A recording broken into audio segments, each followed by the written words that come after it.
میں نے مزدوری کر کے اپنے بہن بھائیوں کو پڑھایا تھا۔ اپنے خون پسینے کی کمائی سے میرا ایک بھائی ڈاکٹر بنا اور اس کے بعد دوسرا، وہ بھی ایک ماہر وکیل بنا، اور میری ایک بہن کالج کی پروفیسر بن گئی۔ میں خوش تھا کہ میری محنت رنگ لائی، اور آج میری محنت کی وجہ سے میرے بہن بھائی اعلیٰ عہدوں پر فائز ہیں۔ لیکن زندگی ضرور آزماتی ہے۔ ایک حادثے کی وجہ سے میری ریڑھ کی ہڈی میں فریکچر آیا۔ پھر میں مکمل طور پر اپنے بھائیوں کا محتاج ہو گیا۔ وہ مجھ سے تنگ آ چکے تھے، اکتا گئے تھے، مجھ سے چھٹکارا چاہتے تھے۔ ایک دن میرا وہ بھائی جو کہ ڈاکٹر تھا، اس نے اپنے باقی بھائیوں کو مشورہ دیا کہ غالباً آپ بھی عابد بھائی سے چھٹکارا چاہتے ہیں، اور میں بھی ایسا چاہتا ہوں۔ عابد کو ایک ایسا انجیکشن لگاؤں گا جس کی وجہ سے اسے ہارٹ اٹیک ہو جائے گا اور یہ قدرتی موت مر جائے گا۔ کسی کو ہم پر شک بھی نہیں ہوگا، اور اس بوجھ سے جان بھی چھوٹ جائے گی جو کہ ایک زندہ لاش بن چکا ہے۔ بھائیوں کو جب میں نے یہ گفتگو ان کی سنی تو اپنے آپ کو بستر سے گرا دیا۔ میں رینگتا ہوا، ایڑیوں کے بل رینگتا ہوا گھر سے باہر نکلا۔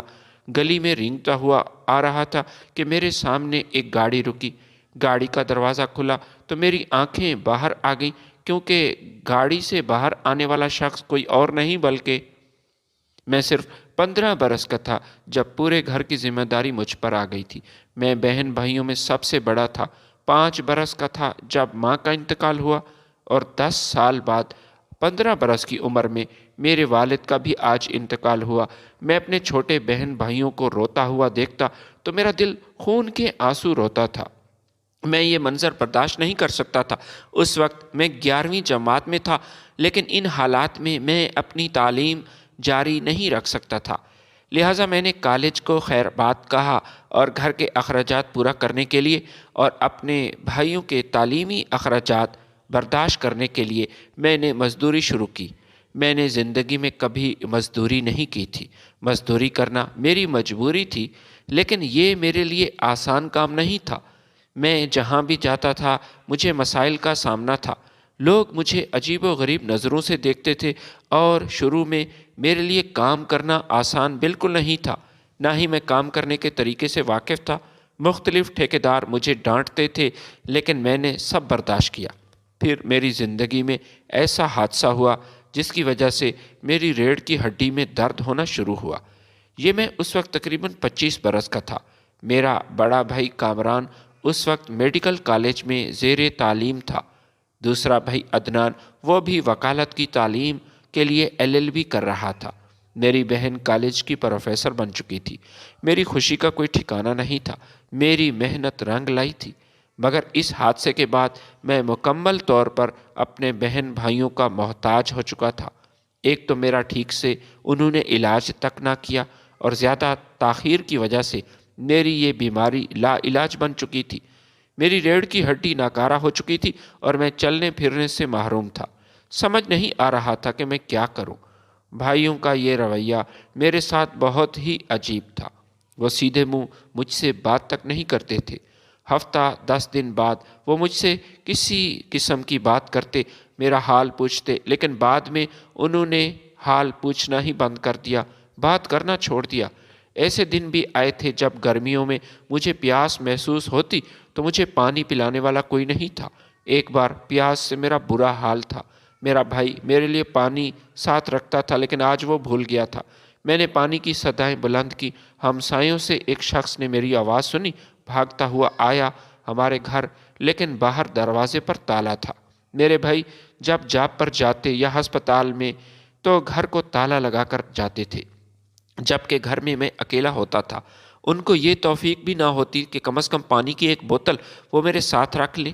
گرمیوں کی شدت تھی، مجھے بہت پیاس محسوس ہو رہی تھی۔ میں پیاس سے تقریباً بے ہوش ہونے والا تھا۔ ہمسایہ میری آواز سن کر آیا، گھر پر تالا لگا ہوا تھا۔ پھر وہ گھر کی دیوار پھیلانگ کر اندر داخل ہوا۔ میری آخری سانسیں چل رہی تھی۔ اس نے جلدی سے میرے منہ پر پانی کی بوتل رکھی تو میں نے کچھ لمحوں میں وہ بوتل خالی کر دی۔ وہ میری طرف دیکھنے لگا اور کہا کہ بھائی تمہارا خیال کیوں نہیں رکھتے؟ ان کو تمہارا احساس کیوں نہیں؟ میری ماں نے مجھے بتایا تھا کہ تو نے تو اپنے بھائیوں کے لیے ماں باپ بن کر ان کو پالا، ان کی تعلیم کے لیے تم نے قربانیاں دی، اپنی تعلیم وہ اس کی قربانی دی اور اب یہ سب تم سے بے نیاز کیوں ہیں؟ میں نے انہیں کوئی جواب نہ دیا، بلکہ میں نے تو اس کا شکریہ ادا کیا جس نے مجھے پانی پلایا۔ پھر شام کو جب میرا بھائی کامران گھر آیا تو وہ ہمسایہ جس کا نام راشد تھا وہ میرے بھائی کامران کے پاس آیا اور اس سے کہنے لگا کہ بھائی آج تمہارا بھائی مرنے والا تھا، اگر میں وقت پر نہ آتا تو یہ پیاس سے مر جاتا، اس کا خیال رکھنے والا کوئی بھی نہیں۔ ہمیشہ جب بھی اس کو مدد کی ضرورت ہوئی تو کوئی ہمسایہ ہی اس کے کام آتا ہے یا کوئی راہگیر۔ اگر آپ اتنے مصروف ہیں تو اپنے بھائی کے لیے کسی ملازم کا بندوبست کر لیں۔ اللہ تعالیٰ نے آپ لوگوں کو بہت عطا کیا ہے، آپ بڑے آفیسر ہیں۔ ایک وقت تھا جب آپ کا بھائی آپ لوگوں کے لیے کماتا تھا، مگر اب آپ لوگوں کا بھی فرض بنتا ہے کہ اپنے بھائی کی مدد کریں، مشکل کی اس گھڑی میں اس کے لیے آسانیاں پیدا کریں۔ کامران نے اس ہمسائے سے کہا کہ بھائی آپ کا شکریہ، آپ نے ہمارے بھائی کی مدد کی۔ لیکن ہمسایہ جیسے ہی اس گھر سے گیا تو وہ خونخوار نظروں سے میری طرف دیکھنے لگے۔ کامران آگے آیا اور مجھ سے کہنے لگا کہ عابد بھائی، آپ نے پورے محلے میں ہمیں بدنام کر کے رکھا ہے، ہمارے بارے میں عجیب و غریب باتیں کرتے ہیں، سب کو بتاتے ہیں کہ ہم آپ کا خیال نہیں رکھتے، ہم نے آپ کا کیا بگاڑا ہے؟ میں نے روتے ہوئے کامران سے کہا کہ بھائی میں نے آپ لوگوں کی کوئی شکایت نہیں کی، میں نے زندگی میں کبھی کسی سے کچھ نہیں کہا، میں تو پیاس سے مر رہا تھا اور یہ آدمی میری آواز سن کر، میرا ہانپنا، میرا رونا سن کر مجھے پانی پلانے کے لیے آیا، اگر یہ نہ آتا تو آج شاید میں زندہ نہ ہوتا۔ کامران غصے سے کہنے لگا ہاں بس وہ خوش قسمت گھڑی نہ جانے کب آئے گی۔ اس کی یہ بات سن کر مجھے بہت افسوس ہوا، بہت تکلیف ہوئی۔ وہ ابھی مجھے باتیں سنا ہی رہا تھا کہ میری بہن آسیہ کالج سے واپس آئی۔ وہ کالج کی پروفیسر تھی، چہرے پر روب تھا۔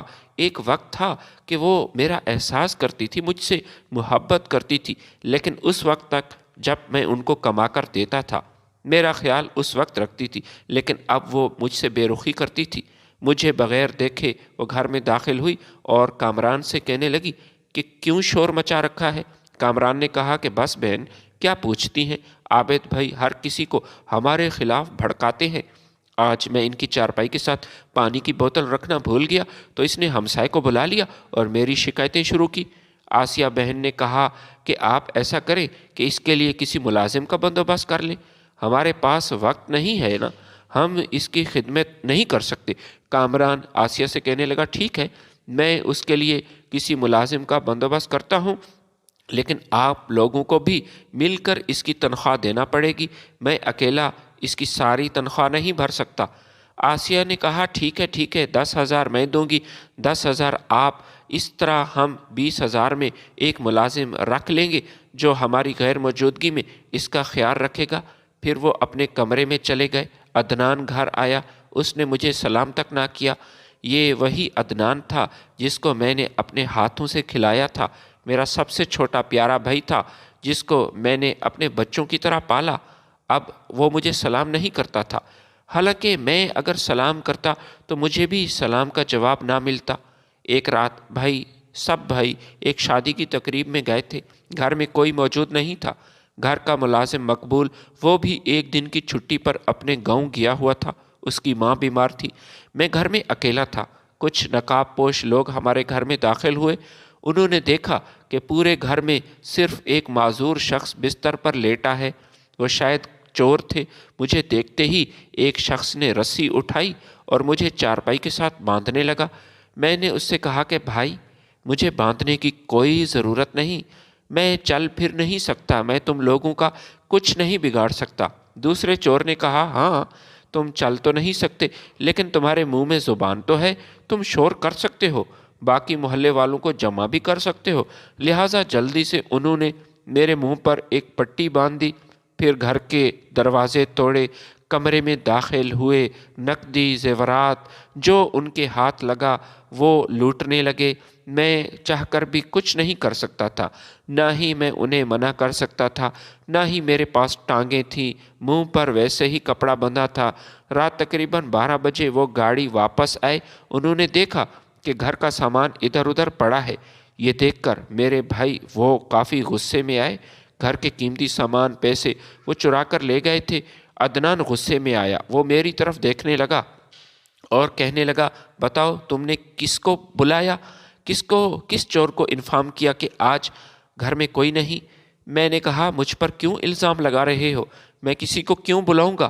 کامران نے جب یہ سنا تو عدنان سے کہنے لگا، بھائی ایسی باتیں نہ کرو، وہ کسی کو کیوں بلائے گا؟ کس چور سے یہ رابطہ کر سکتا ہے؟ نہ اس کے پاس موبائل نمبر ہے، نہ یہ کسی کا پتہ جانتا ہے۔ یہ ایک بیکار شخص ہے جو ہمارے لیے بس اناج کا دشمن، یہ گھر میں پڑا رہے گا۔ آج میری برداشت جواب دے چکی تھی۔ میں نے کامران سے کہا کہ بھائی، جب میں کام کر سکتا تھا میں نے کام کیا۔ اگر میں کام نہ کرتا اور یوں تم لوگوں کے لیے قربانیاں نہ دیتا تو آج نہ تو ڈاکٹر ہوتا اور نہ یہ ایک وکیل، اور یہ جو میری بہن سامنے کھڑی ہے یہ بھی پروفیسر نہ ہوتی۔ تم لوگوں کی خاطر میں نے اپنی پڑھائی کی، اپنی تعلیم کی قربانی دی۔ حالانکہ پڑھائی کا شوق مجھے بھی تھا، میں کافی ذہین تھا۔ جا کر ماسٹر اشفاق سے پوچھ لو، وہ ابھی زندہ ہے، وہ تمہیں بتائے گا کہ میں نے پڑھائی کیوں چھوڑی۔ کامران کہنے لگا، بس بس، زیادہ باتیں مت کر، ہمیں ایموشنل کرنے کی کوئی ضرورت نہیں، نہ ہی ہم تمہاری باتوں سے ایموشنل ہونے والے ہیں۔ ہم نے بھی تو تمہارے ساتھ پورا تعاون کیا، تمہارے لیے ایک ملازم کا بندوبست کیا جس کی تنخواہ ہم اپنی جیب سے دے رہے ہیں۔ اب تو مکمل طور پر تم معذور ہو چکے ہو، تو اس میں ہماری کیا غلطی؟ ہم نے تو تمہیں نہیں کہا کہ یوں چھت سے چھلانگ لگاؤ، یہ تو قسمت میں تھا۔ اور اسی طرح روز مجھے وہ باتیں سناتے اور پھر چلے جاتے تھے۔ صبح سے لے کر شام تک ایک ملازم مقبول ہی تھا جو میرے ساتھ رہتا تھا۔ اس نے مجھ سے معذرت کی کہ صاحب مجھے معاف کر دینا۔ اس دن میں گھر چلا گیا تھا، میری ماں بیمار تھی، اگر میں گاؤں نہ جاتا تو شاید یہ چوری نہ ہوتی۔ آپ کے بہن بھائیوں نے آپ کو باتیں سنائی۔ میں نے مقبول سے کہا کہ تیری کوئی غلطی نہیں، بس یہ میرا نصیب ہے جو مجھے مل رہا ہے، تو میرے لیے بس دعا کر کے مجھے موت آ جائے۔ لیکن مقبول کہتا کہ صاحب ایسی باتیں مت کریں، میں ایسی باتیں نہیں کر سکتا۔ آپ کو اس حال میں دیکھ کر ویسے ہی مجھے بہت افسوس ہوتا ہے، اور آپ کے بھائیوں کا، ان کا آپ کے ساتھ یہ رویہ، یہ بھی کافی نامناسب ہے۔ یہ گرمیوں کی شام تھی جب میں اپنے کمرے میں لیٹا ہوا تھا۔ کمرہ کیا، بس ایک گودام تھا جہاں گھر کا پرانا سامان، وہاں چوہے تھے، اور کامران آج اپنے بھائیوں اور بہن کے ساتھ میٹنگ کر رہا تھا۔ وہ یہی سمجھ رہے تھے کہ میں سو رہا ہوں۔ مجھے چیک کرنے کے لیے عدنان کھڑکی کے پاس آیا، میرے حالت کو دیکھا اور پھر واپس چلا گیا۔ کامران نے اس سے پوچھا کہ کیا ہوا، جاگ رہا ہے؟ اس نے کہا، نہیں، بس سویا ہوا ہے۔ بتاؤ کیا بات ہے؟ کامران نے کہا کہ مشتاق کو میں نے بلایا ہے، اسے آنے دو، پھر اس کے بارے میں فیصلہ کرتے ہیں۔ میں حیران تھا کہ یہ کس قسم کا فیصلہ؟ آج کچھ بڑا ہونے والا ہے، یہ کیوں یہاں میٹنگ کر رہے ہیں؟ مشتاق میرا سب سے چھوٹا بھائی تھا جو بیرون ملک تعلیم حاصل کر رہا تھا۔ تھوڑی دیر بعد وہ گھر میں داخل ہوا، سب سے ملنے لگا، مگر افسوس کہ مجھ سے ملنے کے لیے وہ میرے گودام میں نہ آیا۔ اس نے مجھ سے بات تک نہ کی۔ اس بات نے مجھے تکلیف دی۔ کم از کم اپنے بڑے بھائی کو ایک بار دیکھ لیتا، زندہ ہوں یا مر گیا، لیکن دور سے ہی اس نے دیکھنا مناسب نہ سمجھا۔ مگر افسوس کہ جب اسے پتہ چلا کہ میں معذور ہو چکا ہوں، اب کسی کام کا نہیں، لہٰذا اس نے مجھ سے ملنا گوارا نہ کیا۔ مشتاق کے آنے پر کامران، عدنان اور میری بہن آسیہ سب بہت خوش تھے۔ گھر میں آج ایک پارٹی کا اہتمام تھا۔ انہوں نے اپنے دوستوں کو اور قریبی رشتہ داروں کو اپنے گھر میں دعوت دی تھی۔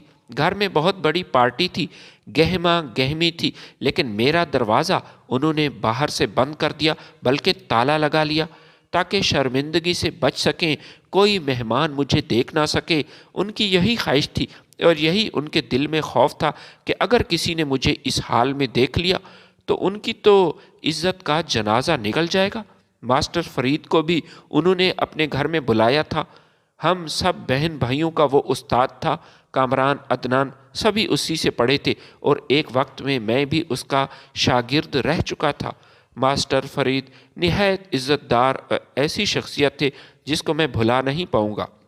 وہ بہت اچھے تھے، میری ہمیشہ اس نے مدد کی، اور جب میں نے سکول چھوڑا تھا یہ ماسٹر فرید ہی تھے جن کو سب سے زیادہ تکلیف ہوئی تھی۔